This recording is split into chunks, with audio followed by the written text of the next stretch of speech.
नमस्कार, आप देख रहे हैं हर खबर और मैं हूं आपके साथ अमित शर्मा। वक्त है मेट्रो सिटी का। सबसे पहले बात करें गुरुग्राम की। एक बड़ी जानकारी आपको हम दे रहे हैं गुरुग्राम से। इस वक्त की बड़ी खबर आपको बता रहे हैं। अर्बन डेवलपमेंट कॉन्क्लेव का आखिरी दिन और समापन कार्यक्रम में पहुंचे हैं मुख्यमंत्री मनोहर लाल। आपको बता दें कि रियल एस्टेट में अच्छा काम करने वालों को सीएम मनोहर लाल की ओर से सम्मानित किया गया। यह बड़ी जानकारी आपको हम दे रहे हैं, बड़ी खबर आपको बता रहे हैं इस वक्त की। अर्बन डेवलपमेंट कॉन्क्लेव का आज आखिरी दिन। समापन कार्यक्रम में मुख्यमंत्री मनोहर लाल पहुंचे। रियल एस्टेट में अच्छा काम करने वालों को सीएम सम्मानित करेंगे। ये बड़ी जानकारी, बड़ी खबर आपको बता रहे हैं इस वक्त की।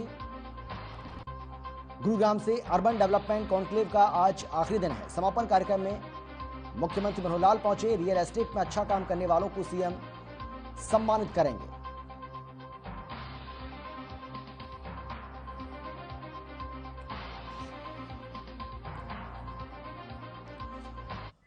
और चलिए सीधा रुक करेंगे। हमारे संवाददाता शिवानी लोहिया हमारे साथ जुड़ गई हैं इस खबर पर ज्यादा जानकारी के साथ। शिवानी, जानना चाहेंगे आपसे, क्योंकि ये जो कॉन्क्लेव हो रहा है इसमें आज मुख्यमंत्री भी शिरकत कर रहे हैं।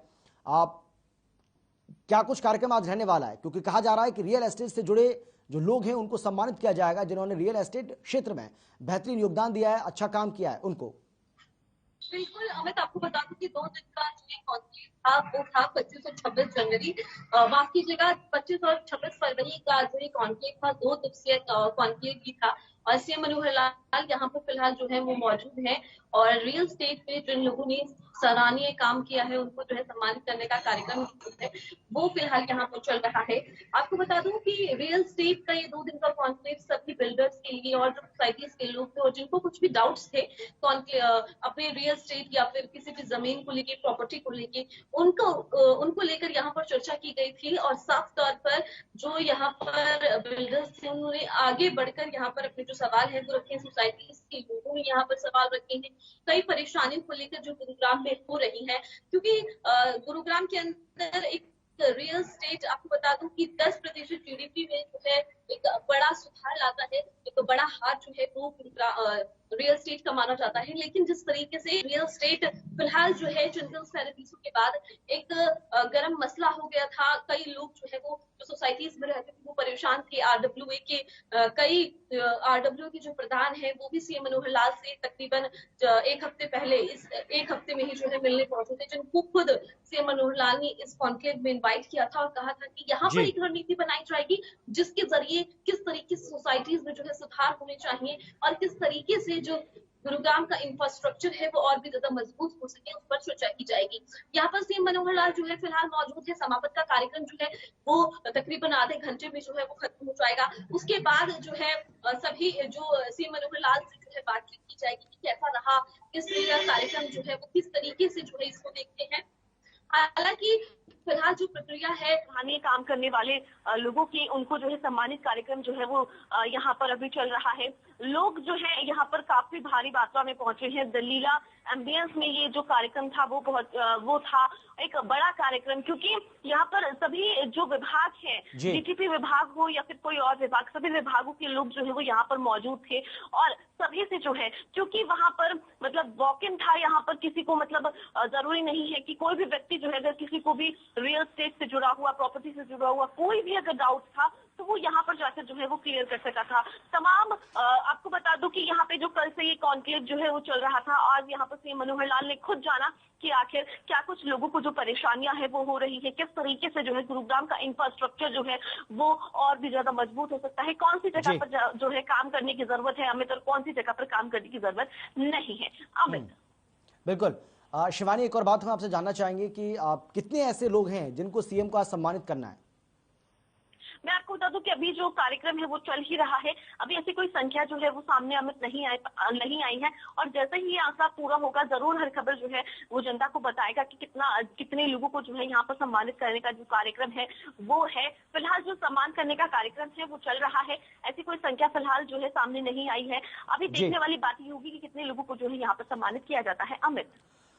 शिवानी, देखिए, रियल एस्टेट सेक्टर से जुड़े जो लोग हैं उनको सम्मानित किया जाना ये अपने आप में एक अच्छी बात है, क्योंकि उनका मोराल जो है वो तो बढ़ेगा ही, मोराल बूस्ट होगा। इसको हम सभी जानते हैं कि अगर उनको सम्मानित किया जाता है तो वो और अच्छा काम इस सेक्टर में कर पाएंगे और बेहतर तरीके से वो काम करेंगे। लेकिन रियल एस्टेट सेक्टर की अगर हम बात करें तो इसमें कुछ बातें भी देखने को मिलती हैं। जैसे अभी हाल ही में एक मामला सामने आया था गुरुग्राम के अंदर, उसको लेकर बहुत सारे सवाल खड़े हुए थे। लेकिन सीएम का इस कार्यक्रम में पहुंचना, इसके भी कहीं ना कहीं कई तरह के मायने निकाले जा सकते हैं। बिल्कुल बिल्कुल अमित, मैं बता दूं जिस तरीके से भी ट्विंटल्स पैराडीसों में एक बड़ा हादसा जो है वो हुआ, उसके बाद एनबीसीसी की एक जो बिल्डिंग है वो 2018 में जो है बनकर तैयार हुई थी, और फिर उसके बाद जो है उसकी भी जर्जर हालत जो है वो एक चिंता का विषय था। गुरुग्राम एक तरीके से अगर बात करूं प्रॉपर्टी के, रियल एस्टेट में थोड़ा कमजोर जो है वो लगातार मैं कहूं 10 दिन से जो है एक ये छाया हुआ था कि यहाँ पे जिस तरीके से बिल्डिंग जो है वो बन रही है, बिल्डर्स जो है किस तरीके से काम कर रही हैं, रियल एस्टेट जो है, हालांकि बताया ये जाता है रिपोर्ट के मुताबिक कि जो गुरुग्राम है उसमें 10% जो रियल एस्टेट है वो जीडीपी में सुधार लाता है। लेकिन अगर इस तरीके से सुधार, क्योंकि ट्विंटल्स पैराडीसों में आप भी जानते हैं हमें कितना बड़ा हादसा हुआ था, लोग अभी भी वहां पर जो है परेशान हो रहे हैं। पीएम मनोहर लाल से बार बार वो जो है इस मुद्दे पर बात करने की कोशिश भी जो है वो की गई। हालांकि उन्होंने ट्विटर के जरिए ये बात साफ तौर पर कह दी थी कि मैं जो है इस मामले की जो है गहनता से जांच कर रहा हूं और खुद नजरें जो है वो बनाकर बैठा हुआ हूं। तो कहीं ना कहीं जो ये रियल एस्टेट जिस तरीके से बिल्डर्स जो है वो अपनी मनमानी करते हुए नजर आ रही हैं, एक बड़ी लापरवाही जो है वो टिंटल्स के मामले में पाई गई, उसके बाद एनबीसीसी के मामले में पाई, और उसके बाद जो 5 सोसाइटियां जिनका ऑडिट कराने के जो आदेश है, जो कि आईआईटी रुड़की की टीम को यहाँ पर बुलाया गया डीटीपी विभाग के द्वारा, क्योंकि कहीं ना कहीं जो रियल एस्टेट का वो कमजोर होता हुआ दिखाई दे रहा था, और उस चीज को किस तरीके से बूस्टअप करना है, किस तरीके से बिल्डर्स को जो है बिल्डर्स के खिलाफ सख्ती बरतनी है, और किस तरीके से लोगों को जागरूक करना है कि अगर वो किसी घर को लेने जाते हैं, किसी सोसाइटी में किसी फ्लैट को लेकर जाने, तो क्या कुछ जानकारियां जो है वो होनी चाहिए। क्योंकि लोग अगर जाते हैं तो वो ये नहीं जानते हैं, तकरीबन लोग जो है अगर किसी फ्लैट में किसी सोसाइटी में अगर किसी फ्लैट को लेने जाते हैं तो वो जो है जांच पड़ताल ढंग से नहीं करते हैं। और जिसका ताजा उदाहरण जो है ट्विंटल्स पैराडीसो था। अगर वहां के लोगों को ये पता होता कि इस बिल्डिंग के अंदर जो लेंटर में सरिया यूज हुआ है वो 8 mm का हुआ है, हालांकि अमित आपका और हमारा भी अगर घर बनेगा तो हम उसमें कोशिश करते हैं कि ज्यादा बेहतर जो है उसका इंफ्रास्ट्रक्चर, जो उसका स्ट्रक्चर है वो मजबूत करे। 12 mm का मोस्ट ऑफली जो है सरिया इस्तेमाल किया जाता है, और आप सोचिए कि 18 माले की बिल्डिंग बनाई जाती है और वहां पर सिर्फ 8 mm का सरिया अगर यूज किया जाता है, तो कहीं ना कहीं जो बिल्डर है वो भ्रष्टाचार में तो लिप्त है ही, और प्रशासन पे भी इसके सवाल उठ रहे थे। और इसी के चलते जो है सोसाइटी के लोगों को, क्योंकि सोसाइटी के लोग, अगर आम नागरिक जब तक जो है जागरूक नहीं होगा तब तक बिल्डरों की जो मनमानी है वो चलती रहेगी। जब तक अगर कोई व्यक्ति फ्लैट लेने के लिए किसी भी सोसाइटी में जाता है और तब तक वो ये सवाल नहीं पूछेगा, ये प्रूफ नहीं मांगेगा किस तरीके का मटेरियल जो है इस बिल्डिंग में यूज किया गया है, तब तक जो है ये जागरूकता नहीं आएगी और ये बदलाव नहीं आएगा। और बिल्कुल शिवानी, और ये अच्छी बात है कि मुख्यमंत्री आज इस कॉन्क्लेव में शिरकत कर रहे हैं। जिस तरीके से हमने कहा कि रियल एस्टेट को बढ़ावा दिया जा रहा है, रियल एस्टेट जो सेक्टर है उसको और ज़्यादा बूस्ट मिले, वो और ज़्यादा अच्छे से इसमें लोग काम कर पाएं, जो बिल्डर्स के ऊपर लोगों का भरोसा बढ़े, ये बहुत ज़्यादा इंपॉर्टेंट हो जाता है कि डेवलपर्स के ऊपर किस तरीके से जो लोग हैं, जो बायर्स हैं, उनका भरोसा बढ़े। और इसी को लेकर ये बहुत ज़्यादा अहमियत रखता है कि मुख्यमंत्री इस कॉन्क्लेव, ये जो कॉन्क्लेव आज हो रहा है इसमें शिरकत कर रहे हैं, और जो लोग इस क्षेत्र में एक अच्छा काम उन्होंने किया, एक बढ़िया काम उन्होंने किया, उसका आज उनको सम्मान भी यहाँ पर मिलने वाला है। मुख्यमंत्री खुद उन्हें अपने हाथों से आज सम्मानित करने वाले हैं। शुक्रिया आपका शिवानी इस तमाम जानकारी के लिए, तमाम बातचीत के लिए। आगे बढ़ते हैं। गुरुग्राम में अपराधों के मामले थमने का नाम नहीं ले रहे हैं। ताजा मामला बाबूपुर गांव का सामने आया है, जहां पूर्व सरपंच योगेश यादव पर बदमाशों ने दिन दहाड़े गोलियां बरसा दी, मौके से फरार हो गए। घायल पूर्व सरपंच योगेश यादव को निजी अस्पताल में भर्ती कराया गया। आपको बता दें कि फिलहाल पुलिस आरोपियों की तलाश में जुट गई है।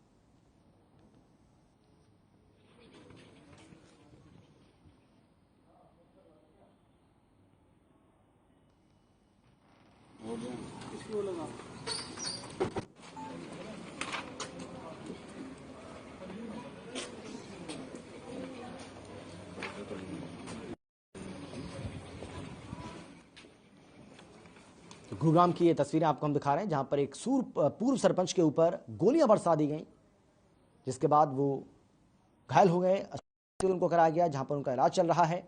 और बताया जा रहा है कि पुरानी रंजिश का ये मामला है, आपसी रंजिश का ये मामला है, जिसमें पूर्व सरपंच के ऊपर गोलियां बरसाई गई।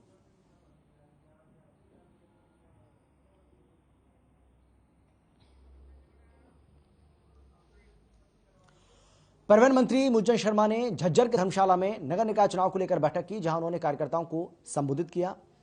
मीडिया से रूबरू होकर कहा कि आगामी नगर निकाय चुनाव को लेकर बीजेपी ने पूरी तैयारी कर ली है और बीजेपी की जीत इस चुनाव में निश्चित है।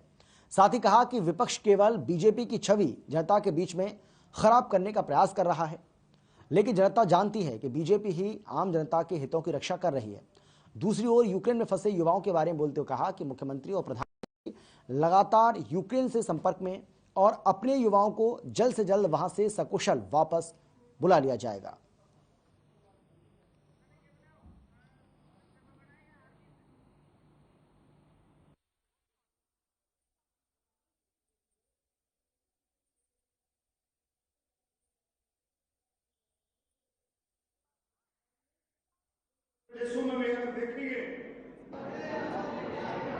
नगर परिषद के चुनाव को लेकर बैठक की है और हरियाणा में नगर परिषद का चुनाव है और झज्जर का भी नगर परिषद में नगर पालिका नगर परिषद पहला चुनाव है और इसमें बूथ लेवल तक के सभी कार्यकर्ताओं की मीटिंग है और भारतीय जनता पार्टी की ऐतिहासिक जीत होगी। उससे तो हमारे बड़े भाई हमारे यहाँ के सांसद लोकप्रिय अरविंद शर्मा उनकी अध्यक्षता में सारा चुनाव लड़ा जाएगा अपने जनता का और ऐतिहासिक सीटों को से समझेंगे तो भारतीय जनता पार्टी भाई एक बार नहीं, दो बार नहीं, तीन बार नहीं, भारतीय जनता पार्टी हरियाणा से जाएगी नहीं। तो इस बात को समझ जाए, इस बात को समझ जाए। बहुत गहरी बात। आप लोग उम्मीद करते हो, सरकार प्रति उम्मीद करते हो कि भाई मेरे काम होने चाहिए। मैंने मेरा सांसद बनाया, सांसद पकड़ाई में नहीं आया, सांसद मुझे देखो कोरोना की वजह से बोल रहे पकड़ाई में नहीं आया। कोरोना की जो मदद करता हूँ, मेरा जो टेन्योर, मेरा जो सांसद का जो समय है वो तो सारा कोरोना का। देखिए, परिवहन मंत्री हैं, झज्जर आए हैं, हम उनका स्वागत करते हैं। लेकिन वो आए हैं क्या मांगने के लिए आए हैं या कुछ देने के लिए हमारे यहाँ पर आए हैं? और क्या नब्ज टटोल रहे हैं? हम चारों के चारों विधायक यहाँ से जो है कांग्रेस पार्टी के मजबूत विधायक हैं। सांसद दीपेंद्र हुड्डा जी का, चौधरी भूपेंद्र सिंह हुड्डा जी का ये गढ़ है और हमारी यहाँ की आदरणीय जनता ने बड़ी मजबूती से हमें बनाया है। नगर निकाय, नगर परिषद के जो चुनाव होने वाले हैं, मजबूती के साथ कांग्रेस पार्टी ये चुनाव लड़ने जा रही है। हमारी शुरू से ही बहुत ही अच्छे। परिवहन मंत्री मूलचंद शर्मा ने बैठक की है नगर निकाय चुनाव को लेकर। यह बैठक हुई जिस तरीके से हमने आपको बताया और दावा किया गया कि बीजेपी इस चुनाव में जीत हासिल करेगी।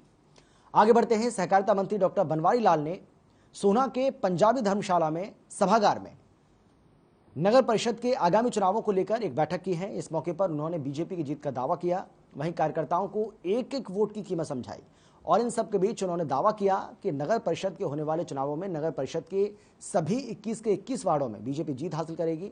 सरकार की तारीफें करते हुए बीजेपी सरकार में बिना पर्ची खर्ची की योग्यता के आधार पर नौकरियां मिल रही हैं। साथ ही कहा कि भ्रष्टाचार पर रोक लगाने के लिए सरकारी विभागों में होने वाले सभी कामों को ऑनलाइन किया गया है।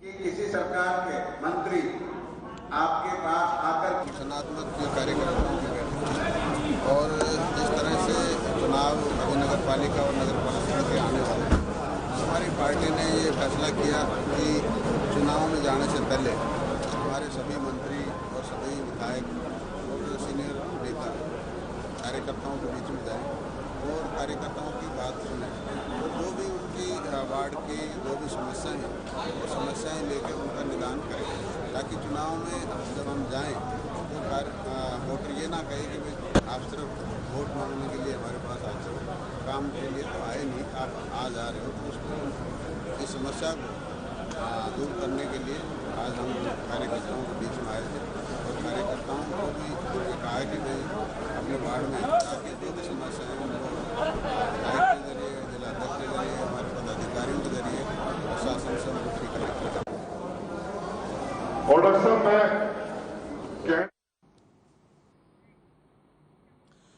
पढ़ने वाले भारतीय छात्रों की वापसी को लेकर केंद्र और राज्य सरकार लगातार अपनी कोशिश कर रही है। भारतीय दूतावास संपर्क कर रहा है। भारतीय छात्रों की सुरक्षा को लेकर प्रधानमंत्री नरेंद्र मोदी रूसी राष्ट्रपति पुतिन से बातचीत भी कर चुके हैं। साथ ही यूक्रेन में पढ़ने वाले छात्रों के परिजनों ने विधायक मोहनलाल बड़ौली से मुलाकात की और छात्रों को वापस लाने की अपील की। इस दौरान विधायक परिजनों को भरोसा दिया और कहा कि वो इस मुद्दे को लेकर मुख्यमंत्री से बातचीत करेंगे।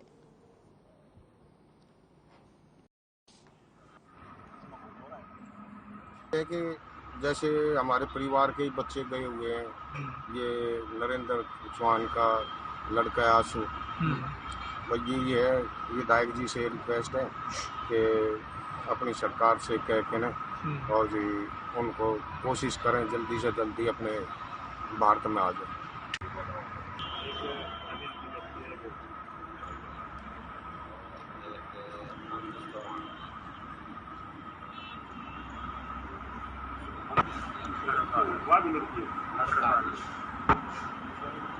माँ का नाम बता आप।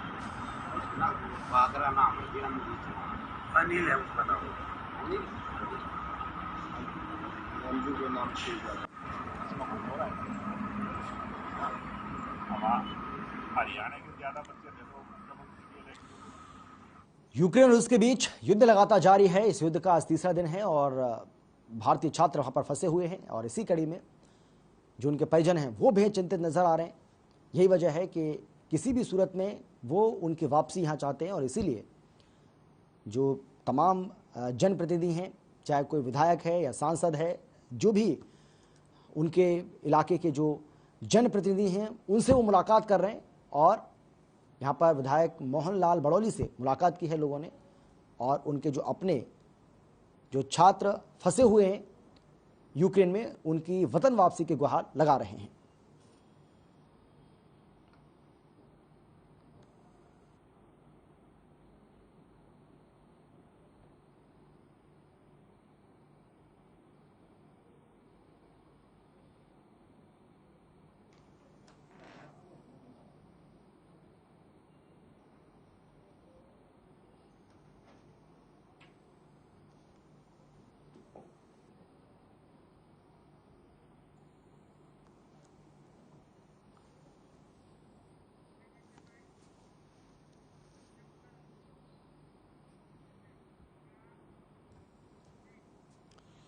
प्रदेश की पूर्व शिक्षा मंत्री और झज्जर से विधायक गीता भुक्कल ने कहा है कि यूक्रेन में भारत के जहां 20,000 छात्र फंसे हुए, उनमें से हरियाणा के 2,000, जिसमें से झज्जर जिले के लगभग 8 से 10 छात्र भारत आने का प्रयास कर रहे हैं। उन्होंने कहा कि आज यूक्रेन में युद्ध की स्थिति है और रिहायशी इलाकों में भी बमबारी हो रही है, जिससे भारतीय छात्रों की जान जोखिम में है और इसलिए सरकार को इस मामले में जल्द ही कोई कदम उठाते हुए छात्रों को वापस चाहिए। उन्होंने कहा कि एयर इंडिया की फ्लाइट के माध्यम से छात्रों को निःशुल्क भारत लाने का काम किया जाए। देखिए, परिवहन मंत्री हैं, झज्जर आए हैं, हम उनका स्वागत करते हैं, लेकिन वो आए हैं क्या मांगने के लिए आए हैं या कुछ देने के लिए यहाँ पर आए हैं?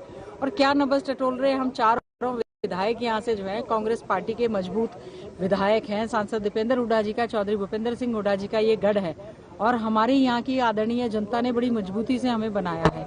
नगर निकाय, नगर परिषद के जो चुनाव होने वाले हैं, मजबूती के साथ कांग्रेस पार्टी ये चुनाव लड़ने जा रही है। हमारी शुरू से ही बहुत ही अच्छे ढंग से तैयारियां मांग को लेकर आए थे आप विधायक के पास? सबसे मेन बुजुर्गों की ये मांग मेडिकल दिया जाए। अच्छा। और हरियाणा के रिटायर्ड कर्मचारी संघ ने शहर में प्रोटेस्ट किया और सरकार के खिलाफ जमकर नारेबाजी की। रिटायर्ड कर्मचारियों की मांग है कि सरकार उन्हें मेडिकल की कैशलेस सुविधा दे और विधवा कर्मचारियों को पेंशन के साथ साथ एलटीसी भी दी जाए। वहीं कर्मचारियों ने शहर भर में प्रोटेस्ट करते हुए झज्जर कांग्रेस पार्टी से विधायक गीता भुक्कल के निवास स्थान पर पहुंचकर अपनी मांगों का एक पत्र भी सौंपा और मांग की कि हमारे मुद्दों को विधानसभा सेशन में उठाने का काम करें। जिसके बाद विधायक गीता भुक्कल ने रिटायर्ड कर्मचारियों को समस्याओं के समाधान का भरोसा दिया।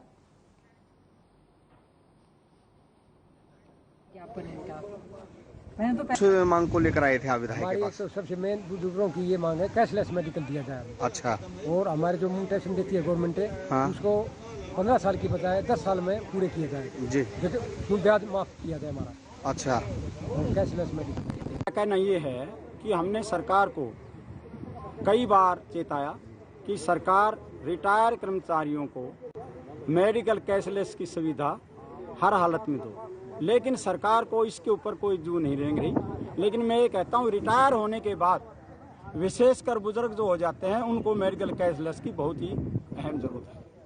रही बात 2 नंबर पे कि जब विधवा को पेंशन मिलती है तो मैं कहता हूं कि उसको एलटीसी भी मिलनी चाहिए। कर्मचारी हैं वो लगातार अपने ज्ञापन सरकार को दे रहे हैं। सरकार से उनकी कई दौर की बातचीत भी हुई है, लेकिन एक भी मांग को लेकर समाधान नहीं हुआ है। सबसे बड़ी पुरानी मांग जो है ओल्ड पेंशन की जो है उसको लेकर, जैसे राजस्थान गवर्नमेंट ने, महाराष्ट्र ने बताया, केरला में ने सबने किए। आदरणीय चौधरी भूपेंद्र सिंह हुड्डा जी ने भी कहा है कि हम लोगों का प्रयास रहेगा और हम आने वाले विधानसभा के सत्र में भी जो पुरानी पेंशन स्कीम की बहाली को लेकर बहुत सा संघर्ष चल रहा है, हम भी इसकी आवाज़ को पूरी तरह से उठाएंगे। साथ ही साथ में उनकी कैशलेस मेडिकल सुविधा की एक मांग है, एक LTC की मांग है और कई इस प्रकार के डिमांड्स हैं जो कि उन्होंने दी है। और उनका कहना है कि कैशलेस जो हमें सुविधा केवल 5 बीमारियों के लिए दी जाएगी।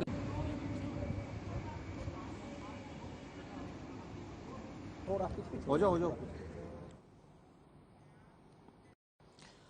पलवल में आंगनबाड़ी वर्कर और हेल्पर यूनियन की कार्यकर्ताओं ने अपनी मांगों को लेकर विधायक दीपक मंगला के आवास पर पड़ाव डाला और इस मौके पर विधायक ने कार्यकर्ताओं को आश्वासन भी दिया कि उनकी मांगों को पूरा किया जाएगा और उनकी मांगों को उनका वकील बनकर सरकार तक पहुंचाने का काम भी किया जाएगा। विधायक के आवास के बाहर चल रहे पड़ाव में पहुंचे सब कर्मचारी संघ के प्रांतीय प्रधान सुभाष लांबा ने कहा कि अगर जल्द सरकार उनकी मांगों को पूरा नहीं करती तो आगामी 3 मार्च को चंडीगढ़ से 52,000 आंगनबाड़ी कार्यकर्ता विधानसभा का घेराव करेंगे। इसके अलावा C2 के जिला प्रधान शिवपाल भाटी ने कहा कि सरकार को आंगनबाड़ी कार्यकर्ताओं की मांग को मान लेना चाहिए।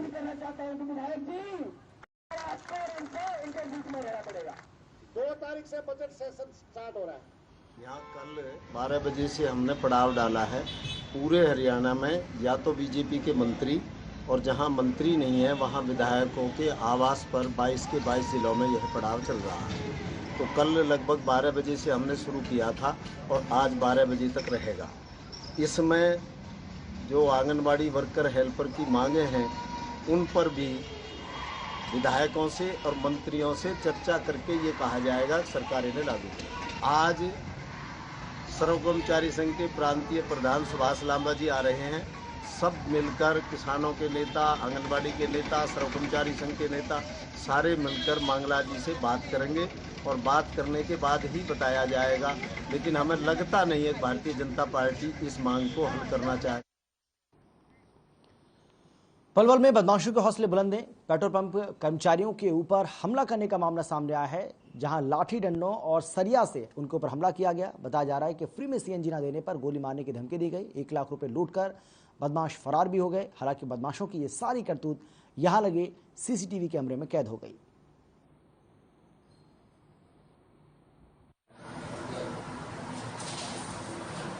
सर, मेरे पंप पे जो वारदात हुई है, 10 से 20 लोग बाइकों पे घाटा बांध के आए हैं और ऑटो भी आया है और उन पे हथियार भी थे। ये मेरे को पता नहीं किस तरीके के हथियार थे, कट्टा थे या क्या थे। और वो बड़े बड़े बांस, लाठी और कुदाल ऐसी चीजें थी उन पे जो मेरे बच्चों को आते ही इन्होंने मारना।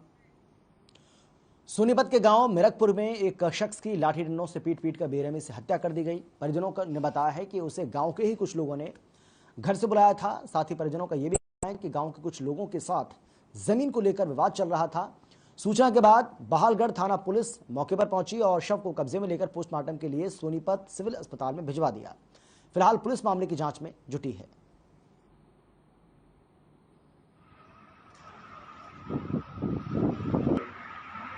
गांव गढ़मिरकपुर में आज एक सूचना मिली थी 112 के माध्यम से कि कोई मर्डर हुआ है। मौके पर जाकर पता किया तो राजेंद्र सनफ सरदारा है, जिसकी उम्र 35-36 साल की है। उसका मर्डर हुआ है और उसकी वाइफ अनीता की तरफ से कंप्लेंट आई है। उसकी कंप्लेंट पर कार्रवाई की जा रही है, FIR लॉन्च की जा रही है और 2 टीमें बनाई गई है। थाने की तरफ से एक टीम बनाई गई है, दूसरा CIA 2 की तरफ से टीम बनाई गई है।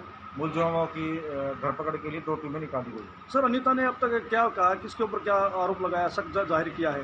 हाँ, अनीता ने 3-4 आदमियों का नाम लिया है और अभी एप्लीकेशन में देखते हैं वो शायद वही नाम इंटरवेंशन किए जाएंगे और उनकी धरपकड़ के लिए 2 टीमें।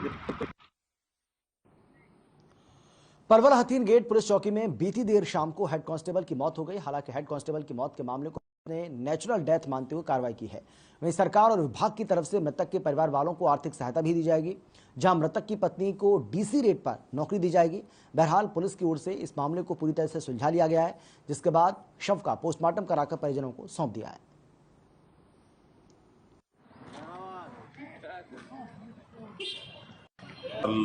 हमारे हथीन गेट पुलिस चौकी में हमारे हेड कांस्टेबल रणजीत सिंह उनकी डेड बॉडी मिली थी, जिसमें कल थोड़ा सा उनके परिवार वालों को डाउट हो गया था लेकिन आज उनके बेटे विनय तेवतिया ने अभी स्टेटमेंट दी है। अभी मैं अपने पिताजी की जो मृत्यु हुई है उसका कोई ऐसा शक नहीं है और मेरे पिताजी भी पोस्टमार्टम जो कार्रवाई बनती है वो कार्रवाई की जाएगी। तो क्या इसमें पुलिस की तरफ से जो इन्वेस्टिगेशन हुआ है, पुलिस ने भी कुछ इन्वेस्टिगेशन किया है, क्या पॉइंट हो? पुलिस जैसे अभी उन्होंने लिख के स्टेटमेंट दी है तो हम अपनी इन्वेस्टिगेशन अलग से करेंगे। झज्जर में दर्दनाक सड़क हादसा हो गया। मामला कुनारा मोड़ के पास का है, जहां एक अज्ञात वाहन ने बाइक को टक्कर मार दी, जिसमें हरियाणा पुलिस के जवान की मौके पर मौत हो गई। सूचना पर पहुंची पुलिस ने शव का पोस्टमार्टम कराकर परिजनों को सौंप दिया है। फिलहाल पुलिस अज्ञात वाहन के खिलाफ मामला दर्ज कर कार्रवाई में जुट गई है।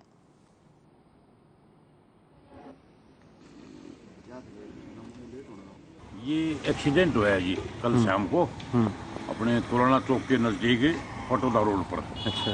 नाम पता ना मालूम व्हीकल ने इसके ये मोटरसाइकिल पर आ रहा था ड्यूटी पर। पटोदा ड्यूटी थी इसकी, पटोदी थाने में। हमारे हरियाणा पुलिस में एसपीओ तैनात था। इसका नाम था सुनील कुमार सनोफ राज सिंह, गांव सुबाना। ये हर रोज की तरह अपनी ड्यूटी पर गया था, वापस आ रहा था तो किसी नाम पता ना मालूम व्हीकल ने इसको जो है ना इसके साथ एक्सीडेंट कर दिया। अच्छा। फिर इसको इलाज के लिए सिविल हॉस्पिटल में लेके आए, जो है ना रास्ते में ही मौत हो गई। डेड, डॉक्टर साहब ने इसको ब्रॉड डेड घोषित कर। और फिलहाल इतना ही। छोटे से ब्रेक के बाद फौरन लौट रहे हैं, आप देखते रहिए हर खबर।